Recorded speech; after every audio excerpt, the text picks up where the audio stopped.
From Lagos this beautiful morning, we are also looking at the mass kidnapping and collapsing security structure. Why insecurity in Nigeria is worsening, and it has been a major problem in the country. We've been battling and battling. You wake up every morning to different stories on the internet, different people coming out to talk about the insecurity, what they've been, the kidnapping, the schools kidnapping. And today, our conversation mainly is on insecurity in Nigeria. And of course, I am Marcelina Unkwo, and I have my guest this beautiful morning that would be helping us analyze insecurity in Nigeria today. Mr. Kenny Odugbemi is a political analyst. Hello, good morning. Good morning. It's always my pleasure to be with you on ITV. Thank you. Thank you for coming. Thank you. All right, today, like I said earlier, the conversation in Nigeria has taken a dramatic turn as more voices from the political leaders to civil societal groups and even the public figures, are openly calling on President Bola Ahmed Tinubu, to resign from the mass abduction of 300 students and, of course, 12 teachers and children in Niger State, to the rising cases of banditry, kidnappings, terror attacks. Many citizens say that the nation's security situation has gone beyond acceptable limits. And also, we saw yesterday that 50 students has actually escaped from the kidnappers. They escaped from the kidnappers. And we saw that 30 worshippers also were rescued from Kwara State. We saw the videos. Take a look at the videos yesterday where we saw that they were rescued from Kwara State, the church that they were kidnapped. 30 worshippers were actually rescued, and 50 students also, they escaped from those all issues. And our president has said he's not relenting, that he would keep working. And we saw that he ordered withdrawals of pleas from VIP. So the question is, will this help? Will this help?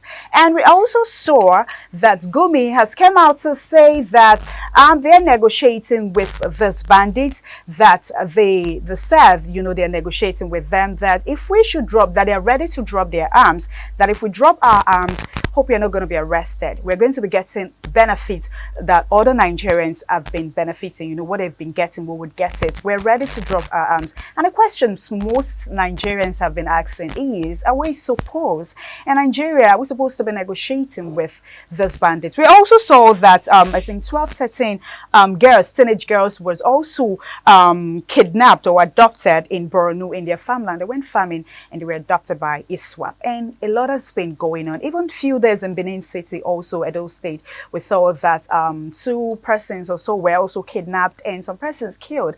And I saw a video of the girl that the mom was kidnapped. She came out on one of the social media platforms to say that these bandits reached out to her and, they demanded 50 million. And she said, oh, we have just 3.5 million. And they said, you don't even need to stop talking about that. You should be telling us that you have 30 million. I mean, that is a whole lot of money. She was crying and saying that the issue of insecurity, Otumba, is a major problem.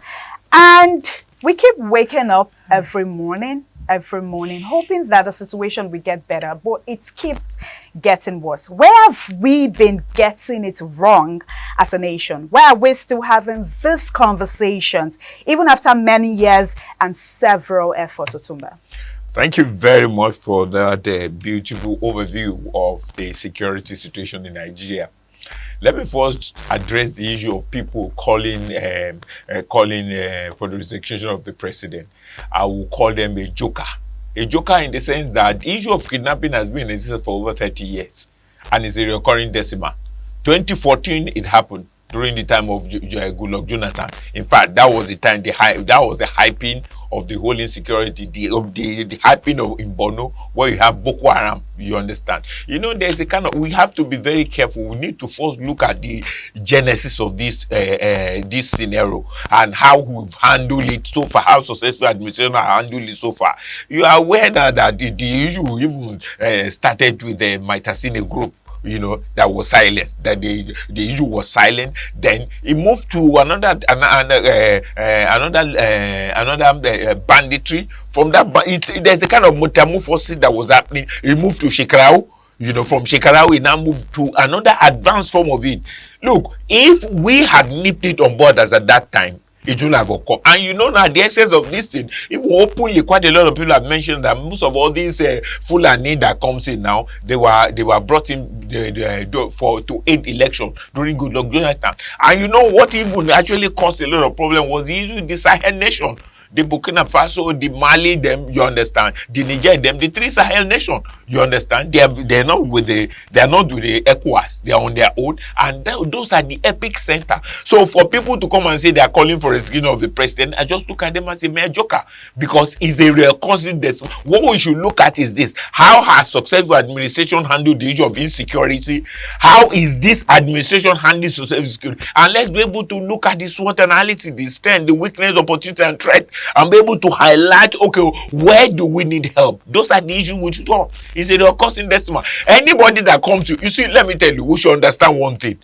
It's an agenda driven. We are going through agenda driven though, where people claim that the entire Nigeria belongs to Ottoman Danfodio. We should understand that. We should understand that there's fulanization on board. It's an unwritten language. Take for instance, in Nigeria, we call Nigeria. Nigeria is supposed to be a secular state. Is that not so? But in a secular state, we have two laws. Some people are still under Sharia law. In fact, in my interest too, quite a lot of people are even advocating the Southwest should also take on Sharia law. And we rejected it openly. That look, we cannot do a Sharia law. The political with the weak institution in Nigeria, as soon as the lack of political will to take a decisive decision is what is happening. And more so, I'm just giving my gap. More so, what is happening in Nigeria is there are two laws that are applicable now. The way the Northerners are treated is different from the way Southerners are treated. So how are the Northerners treated? You see, we've seen now that the northern part of our successful administration has indulged, especially during the time of Buhari. They have been seriously indulged. Indulged in the sense that, for instance, when there's a farmer headers class, we hadn't seen any prosecution. Killing become rampant. You kill a cattle. A person is just good done. People open confrontation about land. Look at what is happening in Benue and Plateau. Struggling for farmer headers class, you understand? Look at the scenario, the incident, the innuendos, the nuances that occur so far. What prosecution have you made? We have gotten the list. Even in Saudi, I've sent the list of the financier. Today, we've not been dealing. I appreciate the fact that, yeah, they say we're dealing with them. It's a complex issue. I appreciate that. But no matter how complex it is, let us see traction in it. If not because of the issue of the advances made by Trump, in naming Nigeria as country of particular complaint and a disgraced nation, based on what people have given them, because people actually give them, people who are killed within the Benue. We've seen the Catholic priest, quite a lot of people that really experience a genocidal effect, going to give proven evidences. But we've seen clearly now that it is not a question of a Christian genocidal effect in Nigeria. It's quite general. Because take for instance, a lot of people who are killed in the Northeast. Are they Christian? No, they are not Christian. Quite a lot of Muslims are killed. What we're saying is this: they were only trying to look at the situation analysis. You see, killing, the motive of killing is the same across board.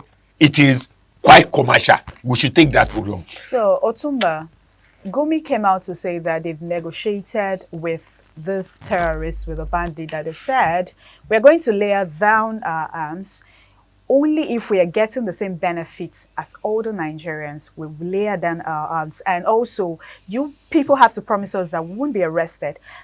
In Nigeria, we're supposed to be negotiating with bandits. Thank you very much. I told you now that some people consider themselves to be blue blood. Take for instance, if such a person were to be in the South, they would have been labeled a terrorist. Pure and simple. But how? That's what I'm saying now, that if you look at it carefully, for Gumi to be in and out, and there are quite a lot of insightful evidences against Gumi's conduct. Now, that we're saying now that yes, Gumi came as a chief terrorist. Who made him chief terrorist negotiator? Let's ask ourselves a question.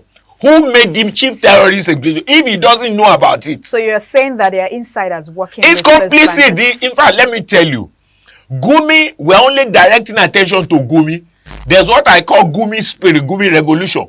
Gumi is a movement. Quite a lot of people in high and mighty places also believe in what Gumi is doing, which is an agenda-driven issue, which is to possession of the land. Don't let us deceive ourselves. An agenda-driven issue. Okay, take for instance, how do you expect, and that is what is even causing trouble with issue of terrorism in Nigeria. If we have, at this point in time, if we cannot declare farmer headers headers as a terrorist in Nigeria, we're still trying to look at them as bandits. How can you be talking some people that kill at will, some people that possess people's land, people who kidnap for ransom? You cannot declare them as terrorists. You are still saying banditry, because banditry is for a purpose, really for commercial purpose. Is that not so? That's the end of banditry. Forceful possession for commercial purpose. But when life is involved, it becomes a terrorist action, because it goes beyond the issue of money. So, Otumba, the fact that if you go to the internet, there are several videos of this terrorists or bandits coming out on the social media to like, I saw one of the video where he said, one of the bandits says that you people are asking us to release those people that we've kidnapped. You know where they are, come get them. You know, the fact that they are coming out there on the internet to let you know, they are not even hiding their face, to let you know that we are the bandits, we are the kidnappers, we are the one doing this thing. Like, and it has gotten a lot of people talking, a lot of speculation saying that these people might be working with some persons, I mean an insider, for them to, you know, gather the courage or have the courage to come out on the internet to let Nigerians or let people know that we are the one doing this thing. Thank you very much. They are what I call agent of instability, who are perpetually believe that Nigeria belongs to them. We should not deceive ourselves. This agent of instability, which I call Gumi spirit, cut across everywhere. How do you explain a case when somebody killed, possessed the land, hold for ransom? You are saying you are de-radicalizing them. You now want to get entitlement. Yeah, there is even a say, even this same Gumi is claiming what they are doing, what the terrorists are doing, and creating aligning with Niger Delta Amnesty Program. Yes, he is also aligning what they are doing with Amnesty Program. Remember, Amnesty is talking about resource control. He is to tell you now that it's a divide and rule. Two laws for look, we're prosecuting Nnamdi Kanu now. How much of the grand prosecution have we done for people we caught? We should ask ourselves question. Are they more special than they killed, just like other people's killed? I appreciate the fact they say some couldn't tell, but we don't know them. But we know people for in the southeast. We know those who are killed. We know those who are instructing them. As of today, they are under prosecution. The question we're saying is this: why are we secretive about people that we know that is a convict? If we could expose Nnamdi Kanu as the one behind what is happening at Otumba, I should be asking you that question. Why do you think they are being secretive about those people? Because a lot of people are saying that they know those people. Gumi knows those people because, I mean, he's working with them, he's negotiating with them, and he's coming on different podcast, TV station, you know, talking about his negotiation with them. So why are we, if he knows about them, I mean, most people knows about them. So why are we, you know, hiding them? I won't say we are hiding them.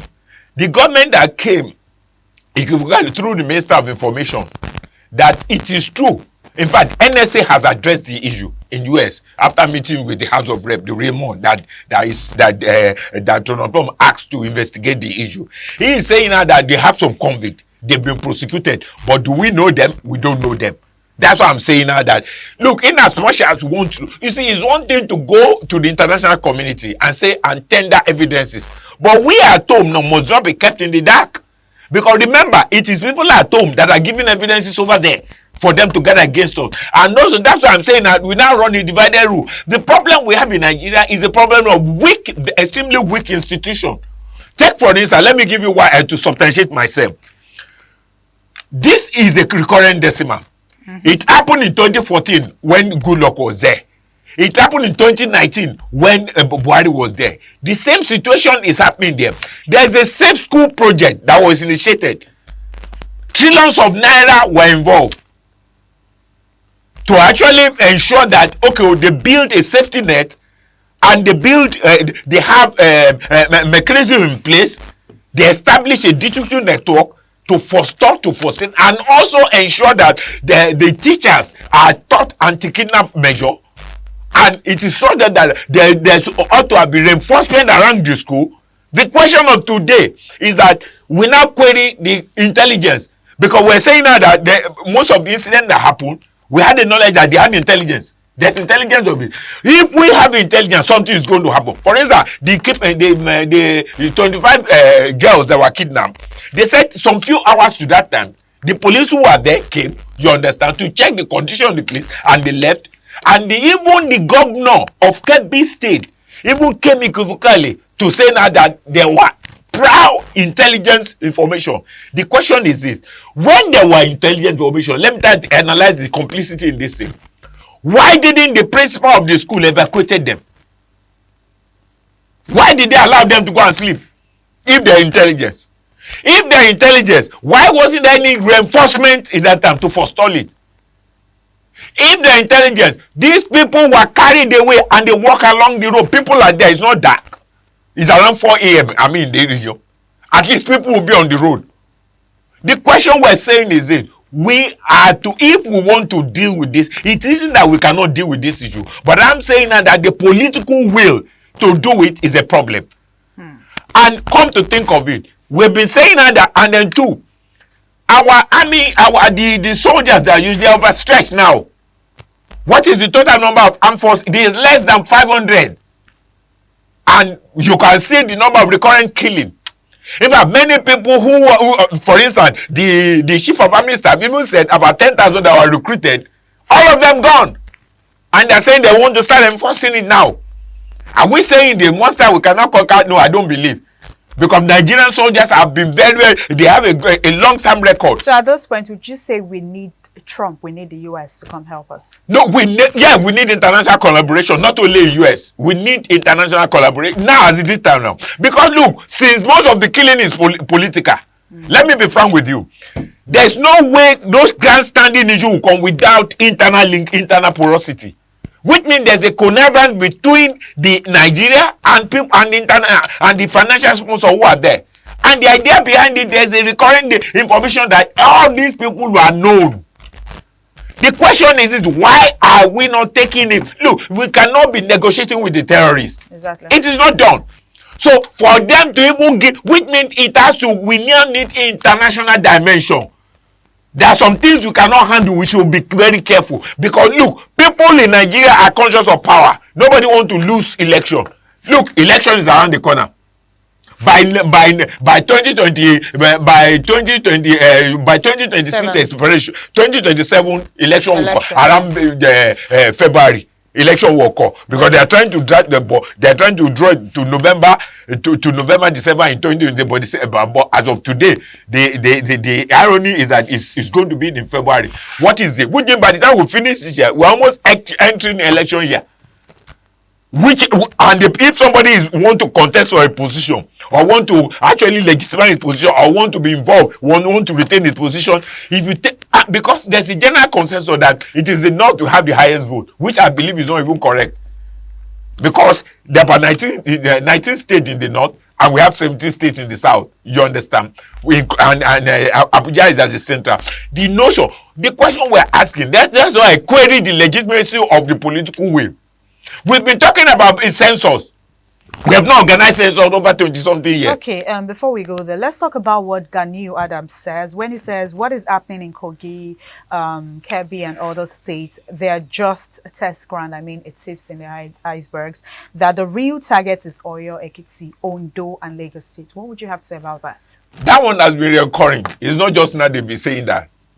Ganiu Adams is a record on a Kakamfo of Yoruba land. To the best of my knowledge, he has his information. And also the people in the Southwest have been doing meetings, which is Southwest Security Summit. We've done it. It is not, I'm not confirming that it is true, but there's no smoke without fire. If people could decimate Northeast, decimate Northwest, decimate North Central, the chances of coming into the Southwest is there. After, as of today, if they could successfully operate in Ilorin, what is the distance between Ilorin to Ogbomoso? Is about 40 kilometers. What is the distance between Ogbomoso and Oyo? Very close. If you get to Oyo, you are almost in Ibadan. If you are in Ibadan, Lagos is here, we call wonder 1 hour you are here. So I will not rule the possibility out, but I will also want us to now look at it carefully. Why is it that the intelligence does not work? One, the problem we've seen clearly now that most of the army are overstretched, and we now have a kind of dispersion in the geographical location, and concurrently action is happening. We have seen the action in Bono, we have seen the action in Gombe, we have seen the action in you've just talked about Edo now, you understand. We have a limited number of army. The army that we have now, they are being killed regularly. It is time for us to call for international support. We now need more of a technology-driven approach. We have overstretched our people, and this level of sophistication of these people are high. We should, because look, why we could the Sahel nation, the outburst from Syria, the outburst from Libya, the outburst from the Sahel nation, the combined efforts is coming here because what are we seeing here? A lot of money are involved. Most of the money they use to finance, they have international finances, and they also hold people to ransom. The idea now is that we should all come with one voice.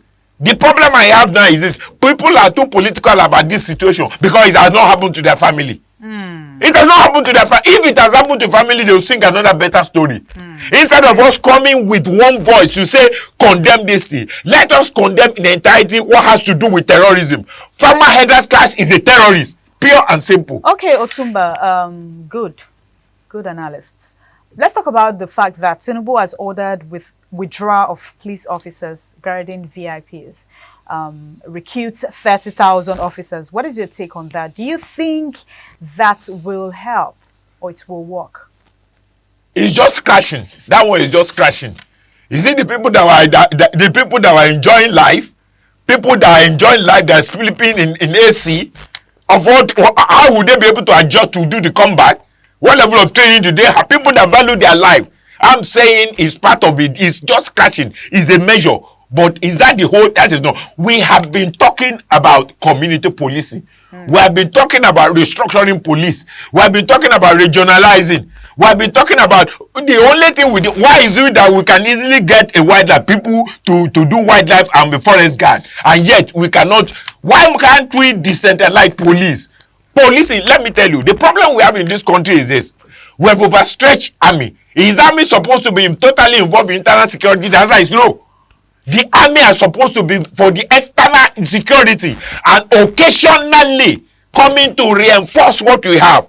But because our policing system, we don't even understand the concept of policing in Nigeria.